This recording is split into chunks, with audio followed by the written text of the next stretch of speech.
Here's some amazing YouTube advice from 10 very successful YouTubers. Let's get into number one. Any of you listening, if you, especially if you have 0 videos on your channel, your first video is not going to get views, period. It's not. Your first 10 are not going to get views. I can very confidently say that. So stop sitting there and thinking for months and months on end and just get to work and start uploading. Like, all you need to do, this applies to people who have not uploaded videos but have dreams of being a YouTuber, is make 100 videos and improve something every time. Do that. And then on your 101st video, we'll start talking like maybe you can get some views, but you know, your first 100 are gonna suck. There are very freak cases like Liza Koshy or Emma Chamberlain who have really good personalities and it doesn't take them as many videos. And it's just like people who are 7'5" and making the NBA. Like, yes, there are freak cases you can find, but for the average person like us, you know, who don't have these exceptional personalities and, you know, backgrounds in filmmaking, just make 100 videos, improve something each time, and then talk to me on your 101st video. Well, the improve something each time is the tricky one. How do you improve something each time? The second one, just, I don't know, put more effort into the script. The third one, try to learn a new editing trick. The fourth one, try to figure out a way that you can have better inflections in your voice. The fifth one, try to, you know, study a new thumbnail tip and implement it. The sixth one, try to figure out a new title. There's infinite ways. That's the beauty of content creation online. There's literally infinite ways, from the coloring to the frame rate, to the editing, to the filming, to the production, to the jokes, to the pacing, to every little thing can be improved, and they can never not be improved. There's literally no such thing as a perfect video. Don't really worry about what your niche is. Like, people get hung up on this, like, I don't know what to make videos about. It would be like a writer saying, I don't know what to write about, therefore I'm not going to write. Or like an artist saying, I don't know what my masterpiece is going to be, therefore I'm not going to hold a paintbrush. It's totally okay for your niche to emerge over time. Yes, you can take a very calculating route and plot it out in advance and be like, okay, this is my path. Or you can do what I recommend, which is just start making videos on YouTube about whatever you enjoy, whatever you want. If I was starting on YouTube, I wouldn't really worry about the niche thing. I just think, you know what, let me make videos about the things that I enjoy, maybe some close-up magic because I'm not a total loser. Maybe like iPhones, maybe like, you know, my favorite pen, maybe like, you know, tips of getting started on YouTube, maybe life as a medical student, maybe like whatever experiences in my life that I enjoy talking about and that I think I could teach on the internet. That is the stuff I would start making videos about. And over time, as you start making videos about things that you enjoy, the audience starts to resonate with some of those things. And so your niche ends up emerging over time. I never thought I would be a productivity YouTuber, but I seem to have become a productivity YouTuber because that niche just sort of emerged over time. It was not forward planned in advance. And so if you've got a lot of interest, if you've got a lot of things you're interested in, or even if you don't know what to talk about on YouTube, just start making stuff and you will figure it out. Don't be one of those writers who says, I don't know what my bestseller book is going to be about, therefore I'm not going to write a single word. It's the same with YouTube. Who cares if you don't know what your niche is? Your niche will change over time. I started off making videos for medical school applicants. I now no longer care about medical school applicants in terms of making videos, and therefore it just sort of changes over time. So don't worry about it. Don't overthink it.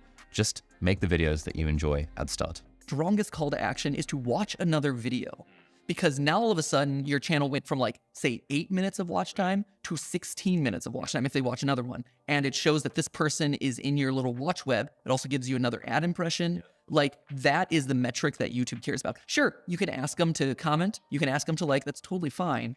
But watching another video exposes them to more of your content and shows YouTube, I am a channel that keeps people on this platform for 16 minutes rather than just 8 minutes. Yep, that's incredibly well said. And for everyone listening, 2 call to actions. It sounds like one in the first third, then maybe the like. You don't want to ask them to watch another video and leave your current one. Yes. And the outro, just to clarify, is watch another. Correct, yes. As opposed to decision fatigue of like, watch, comment, subscribe. Yeah, people don't do any of those. It's a meaningless call to action. Patty Galloway was talking about the ideas of your video, and then he was also talking about the titles. When it comes to ideas, and this is something we do, I just don't think we've talked about it enough. No, for sure. He said to think of 100 ideas, bring it down to the top 10, and then choose one. He goes, I can't believe when people think of one video idea and they just go and make it. Keep in mind, he's working with like Mr. Beast. He's working with people who require a like killer video idea. The point is, ideas matter so much on YouTube. Start with volume and then work your way in to the best ones. You know, transitioning from a video idea to actually landing on a title. When Patty was talking about titles, it's just crazy how just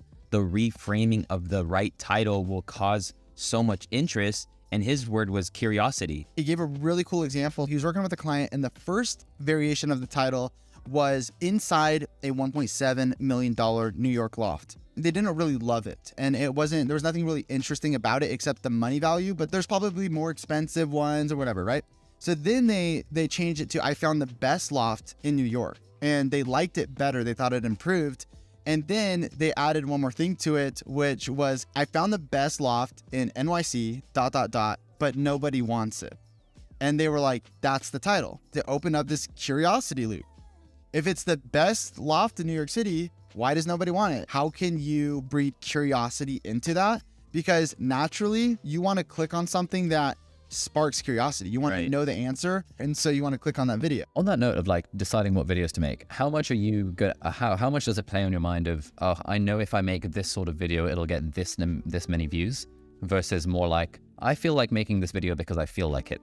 And sort of that, to me, that's always felt like a bit of a spectrum of like doing things because I feel like it versus doing things because I know they'll perform well.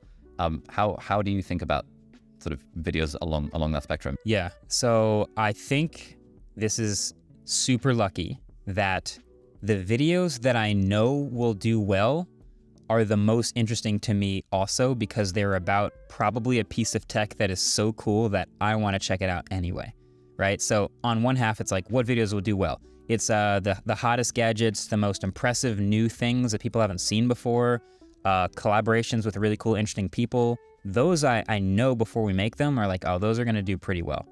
And then on the other half is, what do I want to do? And sometimes it's, well, I want to check out this gadget. This seems pretty cool. Well, I kind of want to talk to this person. They seem really interesting to talk to. And suddenly like they're like meshing together and it's kind of the same pool of things. So often, again, it's like I don't have that much pressure to like, I'm not into this video, but I'm going to do it anyway because I know it'll get a lot of views. That doesn't happen too often for me, because if I know it's going to get a lot of views, why is that going to get a lot of views? Because it's a really interesting piece of tech. Oh, okay. So I'm in. And has that always been your attitude, or was that a thing that changed over time? I think that's something I figured out over time. I know that there are videos that I make that aren't going to blow up like the ones that are the most popular gadgets, but I still want to share them because I still think they're cool. And I think if I can make the video in a way that actually shows why I'm so interested in it, then it will eventually be interesting to people and will catch on. So I think that's something I sort of learned probably in the second half of making videos, which is that we can sort of justify pretty much any video we want to make. Hey, I'd like to take a moment to talk about the sponsor of this video, Podcastle. Whether you want to do a solo podcast or have all of your friends on, Podcastle allows you to have up to 10 remote guests at a time. One of the coolest parts about this is that each person is going to be recorded locally on separate tracks. And it's really easy for bringing guests on because they don't even need a Podcastle account. You just need to send them their link and then they can come onto your show. Podcastle even has a mobile app, which makes it really easy for recording and exporting your content on the go. They truly make it as simple as possible to produce your podcast. Thank you so much, Podcastle, for sponsoring this video. Is there ever a point where it's like, there's too much content, I can't watch it all? I think so. And that's why sometimes, creating even more content is not necessarily a bad thing, because somebody might skip a day. And if they watch your video today and they didn't watch yesterday, they'll be like, oh, I might go back. She had one yesterday, so let me go back and watch that. I mean, I think it's really just about like focusing on what your audience is. Sometimes you might not know what your audience is, but just listen to them. I mean, I'm very quickly able to tell if somebody likes a video or they don't like a video in the comments. And I think the most painful comments is the ones where people are like, man, I usually really like your videos, but this one wasn't my favorite. Ouch. I'm like, oh, shoot. Burn. Will you ever delete videos? No, I mean, I've definitely set some to private, mostly because it was just like announcement videos. Sure, yeah. So it's like, you don't want it up there afterwards. Yeah, it's like, hey, the come. meetup's over. Yeah, come meet me here. Well, that was like a week ago, so no. Right, okay. Even small YouTube channels can lead to big opportunities. One of the things that people make a mistake of is they're too focused on vanity metrics. And so we think, and we have mistakenly defined success on YouTube as you got to get a silver play button, you got to get a gold play button. It's about getting as many views as possible. And I believe that's a flawed definition of success. Views or subscribers are not the only metrics for success. One of the underappreciated benefits of starting a YouTube channel is the connections and communities that you build with your audience. YouTube allows you to build a loyal and engaged following, which can lead to opportunities for monetization, other forms of income, collaborations, and even career opportunities. So the mistake people are making is they're like, is it too late to start a YouTube channel? It's like, well, what do you even mean? Like, is it too late to start a viral YouTube channel? Well, why do you even need to go viral? What if you have a different business model? What if you get a promotion at your job? What if it leads to that next connection or that next partner? What if it leads to your future spouse? Like, there's a lot of opportunities that could come from starting a YouTube channel.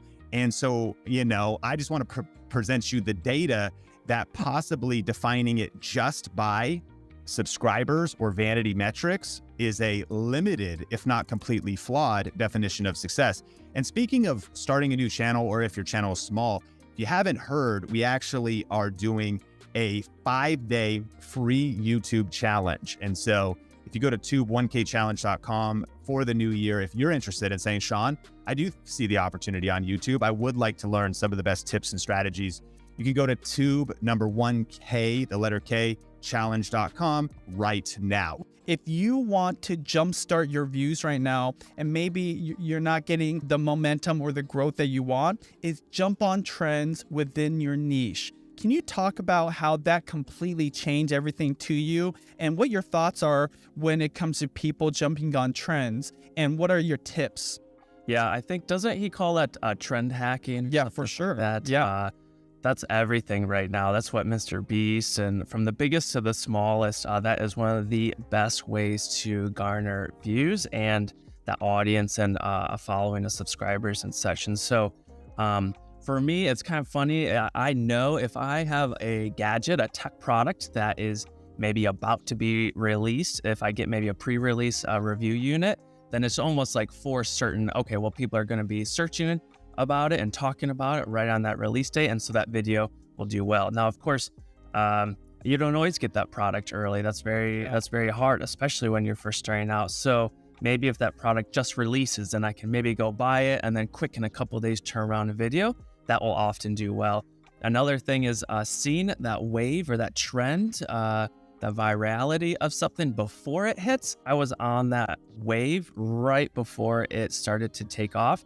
And that's why I think I made it just a well-condensed little review video on hoverboards, and then YouTube really liked it. And it's like, okay, this is the authority on hoverboards. And so when all these millions of people are searching for hoverboards and how to buy one and stuff like that, I was the one that they promoted. And so there's a lot of, it's easier said than done, but trying to stay ahead of the curve on what that next trend is going to be, and then riding that wave. And then you got to remember that that wave will finish, it'll crash down, and then you got to paddle back out and then find the next one. Nothing survives forever. So I see a lot of people, even myself, hoverboards, they were hot for a little while and then they faded away. And it's like, okay, if I only did hoverboard reviews, my channel would be dead, but I had to pivot. And I like all things tech anyway, so that was kind of a natural fit. But yeah, always looking for that next wave is really key. So what's the secret to creating a good short? A lot of B-rolls. Everything that I state, I have a B-roll. And then the doctor came in with this interesting device, and I show the device. So every phrase has to be supported by footage that shows what's going on. And the more relevant the footage is, the better it is for the video. They have to be as relevant as possible, because sometimes we go to Shutterstock and we're talking about, a lot of students in the US, and then we have these faces that we've seen everywhere, like plastic acting, I don't know. You see, they're not relatable because they're actors and the production quality is amazing. But this is not what works for shorts. Something that's raw, something that is filmed with an iPhone, maybe worse quality. This is what people are looking for in that type of content. We experimented a lot with repurposed videos from YouTube. You can just tell that this video was not made for shorts. And you're like, why should I bother if the creator didn't bother creating a short specific video? And we noticed that once I switched to creating content specifically for short videos, that the traction has been tremendous. There's such a tendency, especially in a world where you're able to count your views in real time, that if it doesn't work today, it's never going to work. And, I talked to Jimmy, Mr. Beast, about this a lot. And that guy spent 7 years making videos before he had one that broke 1,000 views or something extraordinary like that. And now he's doing 1 billion views a month. Or my brother Van, who's the most brilliant mind on all of YouTube. And Van had this initial explosion of interest because he and I worked so hard to promote his first videos. And then I explained to him, I was like, look, it's all going to go away. You're going to find your baseline, then you're going to build from there. and he's been consistently uploading for a year, making the best work he can make. And now he's really building out what is going to be a successful long-term career, making videos and putting them on the internet. Yeah, and I it's think really that cool to watch that. it's extremely unsexy. It's extremely uninteresting, and no one wants to hear that it takes time, but it takes time. And I think if it's something that, especially if you're young and just getting into this, you don't want to invest. But patience is really the most undervalued